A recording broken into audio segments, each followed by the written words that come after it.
Salut à tous les membres de la tribu. Alors aujourd'hui une nouvelle journée, un nouveau conseil. Rappelez-vous, il y a quelques temps on était dans cette pièce qu'on a appelée le vestiaire, on vous l'a présenté avec Blaise. Aujourd'hui j'ai deux assistants, on a Capucine qui est derrière la caméra qui fait ça très bien et qui adore, et on a Aurélien qui va nous parler du sas. Alors, petite information importante, nous ne vivons pas dans un château où il y a une centaine de pièces. Non, on a l'impression qu'il y a beaucoup de place dans cette maison pour plusieurs raisons. La première, c'est que tout est blanc et épuré, ce qui donne une impression d'espace, c'est évident. Et ensuite, nous avons transformé toutes les zones de stockage en pièces de vie. Nous avions un garage, une cave, un fenil, un grenier, et toutes ces zones ont été transformées en pièces de vie. Donc ça donne l'impression d'avoir beaucoup d'espace, mais c'est parce qu'on a rentabilisé chacun des mètres carrés de la maison qu'on a acheté il y a quelques années. Alors, dans cet espace, il y avait effectivement un garage dans lequel on pouvait rentrer une voiture. On en a fait deux espaces. Le premier, c'est le vestiaire. Vous pouvez aller voir dans une autre vidéo, on vous l'a expliqué avec Blaise. Le deuxième espace, c'est le sas. Alors, le sas, c'est quoi? C'est une zone tampon entre l'intérieur et l'extérieur. C'est la pièce par laquelle on rentre tous les jours avec les enfants. Et c'est une pièce qui permet en fait de localiser le bazar, la crasse et les affaires qui traînent dans cette zone-là plutôt que dans cette zone-ci. Alors, Aurélien, tu es OK? Tu vas nous présenter ce qu'il y a dans le sas? Alors, c'est parti. Hop. Venez. Alors, dans cette pièce, on a Salomé qui nous rejoint pour la vidéo. Coucou Salomé. Alors, on va continuer. Dans cette pièce, la première chose qu'on fait, c'est que on ne sait pas y vivre parce que c'est une pièce dans laquelle il y a la citerne à mazout. Tu montes la citerne à mazout? Vas-y. Voilà. Donc, vous voyez, cette pièce, en fait, c'est une pièce technique. C'est une pièce dans laquelle il y a la citerne à mazout, les évacuations des eaux, le boîtier électrique, les câbles. Donc, on ne peut pas y ranger des choses importantes parce que ça peut sentir le mazout. Et on ne peut pas chauffer cet espace non plus. Donc, ce n'est pas une pièce de vie. C'est vraiment un sas entre l'intérieur et l'extérieur. Alors, on l'a quand même aménagé de manière sympa. On a mis un grand châssis pour avoir de la lumière. On a mis un sol en carrelage qui permet d'être nettoyé facilement parce que c'est une pièce qui est toujours très sale. C'est une pièce dans laquelle le chien dort, par exemple. Donc, on a son coussin, on peut avoir aussi son alimentation qui se trouve là. Donc, c'est une pièce qui salit vite. C'est une pièce par laquelle on rentre. Là, c'est la porte d'entrée. Donc, quand on rentre avec nos chaussures sales, lorsqu'on rentre avec la poussette, évidemment, c'est vite sale. Donc, c'est une zone qui doit être facilement nettoyable avec un petit coup de torchon. C'est réglé. C'est une pièce dans laquelle on va stocker les choses qu'on utilise tout le temps, comme par exemple le sac à bébé et la poussette. Donc, voilà, ça, c'est deux éléments qu'on utilise énormément pour l'instant parce qu'on bouge beaucoup avec les enfants, hein, Salomé. Et donc, c'est une pièce dans laquelle on va ranger ce genre de choses assez facilement au quotidien. Alors, qu'est-ce qu'on a dans les deux bacs là, Aurélien? On a les croquettes de mon chien. Ouais, tu peux ouvrir pour montrer. Voilà, c'est les croquettes d'Elga. Donc, on achète une grosse quantité de croquettes. Et puis, tous les jours, ben, on met les croquettes à Elga. Et là? Et tous nos sacs, plein de... C'est les sacs pour faire quoi? Pour aller faire les courses. Voilà. Donc, c'est des sacs réutilisables qu'on utilise pour les courses. Et puisqu'on sort par là, ben, c'est très facile. On prend un sac et c'est parti. Alors, on a aussi dans cette pièce une série de jouets d'extérieur. Donc, il faut savoir qu'on n'a pas d'abri de jardin. C'est important aussi. On a juste un espace, une petite tente en fait en plastique qui est une tente militaire dans laquelle on peut ranger le quad et la tondeuse électrique et le... Comment on appelle ça? Aide-moi. Le tracteur tondeuse, parce qu'on a un grand terrain. Donc, on n'a pas d'espace dans lequel on peut réellement mettre les vélos et le matériel, les jouets d'enfants en sécurité pendant l'hiver et surtout à l'abri des intempéries. Donc, on a utilisé cette pièce aussi pour faire ce type de rangement. On a mon tapis de yoga. On a les sacs qu'on utilise le plus souvent qui sont ici. Et puis, on a ici 3 rangements en métal dans lesquels on a entre autres, revoilà Salomé, les casques pour les vélos et pour le ski. Et puis ici, on a une série de jouets qui sont pour l'instant sur la terrasse. Je vous montrerai à la fin de la vidéo. On a par exemple les tracteurs d'Aurélien et on a les rollers qu'on utilise souvent pour l'instant sur la terrasse. Donc ils sont là. L'hiver, tout est rangé ici. Alors on va se retourner et on va regarder de l'autre côté. Capucine. Alors Aurélien, est-ce que tu peux m'expliquer ce que c'est ce rangement? Ici, on a plus les outils pour le jardin, tailler. Ouais, tout à fait. Alors en fait, c'est un meuble qui est un peu notre abri de jardin à nous. Puisqu'on n'a pas d'espace pour pouvoir ranger les outils, qu'on ne peut pas les laisser à l'extérieur, non seulement il serait risqué de les voler, mais en plus ils ne peuvent pas être au contact de l'eau. On a réutilisé une vieille étagère, je l'ai récupérée pour 0 €, hein, c'est une vieille bibliothèque en fait, dans laquelle j'ai été mettre les différents outils. On a mis les outils dangereux en hauteur pour pas que Salomé puisse y accéder.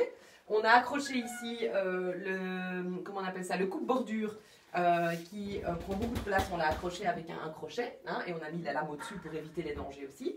On a remis aussi une série de jouets. En fait, ça, c'est les jouets pour la piscine. Il ne fait pas encore très très chaud pour l'instant. On a une piscine gonflable qu'on met l'été, donc ils sont là. On a aussi les pelles pour le ski, hein, qu'on utilise. Et puis ici, on a des cordages qu'on utilise pour les travaux. On a tous les gants des enfants pour aller jouer dans le jardin. On a des restes de charbon pour le barbecue. Et ici au-dessus, on a une rallonge pour l'arroseur extérieur et des rallonges électriques qu'on utilise pour pouvoir tailler les haies. Il faut savoir qu'on a une haie de 150 mètres à couper tous les ans, donc on doit avoir des fameuses rallonges pour pouvoir aller jusque là avec le taille-haie. Alors, ici à droite, Aurélien, tu sais expliquer ce que c'est? Ici, on a toutes nos mallettes, on a l'aspirateur, on a là les petits cubes, le petit carré, oui, qu'on met dans le jardin pour les formations de ma maman et on a des assiettes. Alors, en fait, en réalité, pendant l'hiver, ce meuble-là n'est pas là. Pendant l'hiver, ce meuble-là n'est pas là et on range les vélos. Donc ceci, en fait, est un rangement pour les vélos. Donc, décidément, pendant cette vidéo, on est fort interrompu. On a Blaise qui nous a rejoint, on a Salomé qui fait la saute et on a le camion poubelle qui passe. Tout va bien, c'est la vraie vie, c'est comme ça.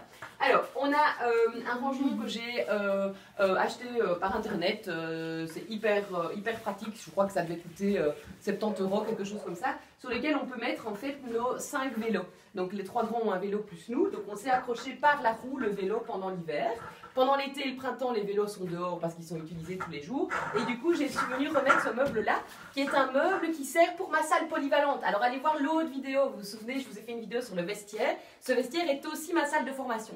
Donc pendant ma salle de formation, je prends mon meuble qui est un meuble sur roulette, hein, donc il suffit de le déplacer. Je prends la vaisselle dont j'ai besoin pour la formation, les coussins et les carrés de mousse sur lesquels on s'assied pour faire une série d'exercices. Donc en fait, ça c'est vraiment le meuble que j'utilise pour ma formation mais qui n'est pas là en permanence. Et puis surtout, dans cet espace, là on les a mis en hauteur parce que pour l'instant les enfants n'ont pas école, sinon évidemment les mallettes sont au sol. C'est un endroit où on va déposer les cartables des enfants et tout leur matériel scolaire. Donc c'est très pratique que ça ne traîne pas systématiquement dans les pièces de vie. On les met souvent dans cette zone, dans ce sas. Alors, je crois qu'on a à peu près tout dit. On a un aspirateur pour la terrasse et un aspirateur pour le poêle aussi à pelet. Ça, c'est important. On a un poêle à pelet qu'on doit aspirer avec les cendres. Donc, on a un aspirateur spécial qu'on utilise pour ça et qu'on sait vider.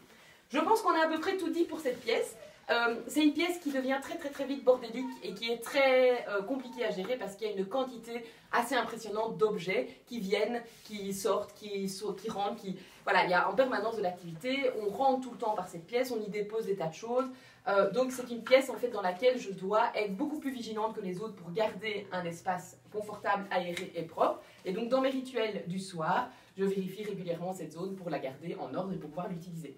Alors je vous propose pour terminer cette vidéo d'aller voir où sont les jeux d'extérieur pour l'instant. Venez, Salomé, tu viens avec nous? Blaise, tu viens avec? Comme ça. Alors vous voyez, on passe du sas dans le vestiaire et du vestiaire à l'extérieur. Alors c'est ça qui est pratique, c'est qu'on peut avoir un accès directement sur l'espace extérieur. Et donc, je voulais vous montrer, c'est ici que se trouvent les jouets. Voilà, merci Capu.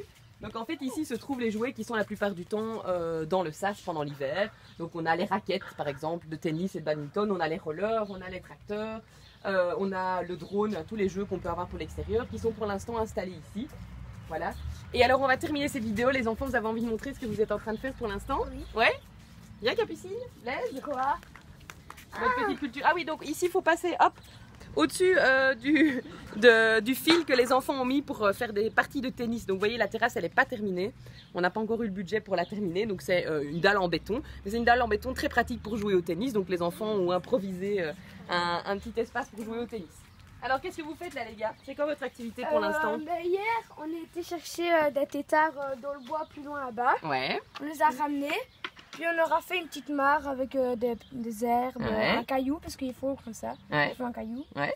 Et ils sont pas là parce qu'on a pris une ramassette pour voir s'ils étaient là. Ah oui, Et d'accord. ils sont tous dedans le truc. Dans le truc. Alors, donc il faut savoir qu'on a des enfants qui sont un peu des Robinson Crusoe ou voilà, ils sont passionnés par tout ce qui concerne la nature et l'environnement. Et donc, en faisant une balade il y a quelques jours, on est tombé sur un tas énorme. Il y en avait des milliers, je pense, de têtards. On ne sait pas si c'est des têtards de tortues, des têtards de grenouilles, de tritons ou de crapauds, on verra bien. Mais ils ont été voir sur internet, ils ont fait une petite recherche pour savoir comment il fallait nourrir les têtards pour qu'ils grandissent. Et Aurélien, il a découvert autre chose dans la nature. Attention à Salomé. C'est un œuf de merle bleu C'est un œuf de merle bleu. Ouais. Non, Salomé, c'est pas un œuf à manger celui-là. Donc voilà, c'est un œuf qu'on a trouvé par terre, on a regardé, il n'y avait pas de nid, donc on l'a récupéré, on l'a miré, donc on a regardé qu'une lampe de poche dedans. Il a bien été fécondé, mais on pense qu'il n'est pas en train de grandir. Si, ça grandit. Ouais, il y a une petite poche qui grandit, donc voilà, pour l'instant on le garde, mais on pense pas qu'il y a un œuf qu'il y a un petit poussin qui va éclore, mais bon, c'est pas grave. Voilà, on découvre comme ça pas mal de choses. Mais voilà, c'est fini pour cette vidéo. Capucine, on va se dire au revoir tous ensemble. Ah ben voilà, tout le monde est là, donc c'est parfait, on va se dire au revoir. J'espère que cette petite vidéo vous a plu, ça vous permet de voir un peu la vraie vie en famille avec les enfants, comment on aménage une maison intérieure et extérieure pour pouvoir faire en sorte que ça se passe bien, qu'ils aient des espaces pour grandir et puis des espaces pratiques aussi pour ranger au quotidien. Ça c'est plus pour les mamans et les papas. On se dit à bientôt les membres de la tribu. Gros bisous, on fera bientôt une autre vidéo sur le cycle du linge. Je vous embrasse. Tu dis au revoir Salomé. Salut à tous.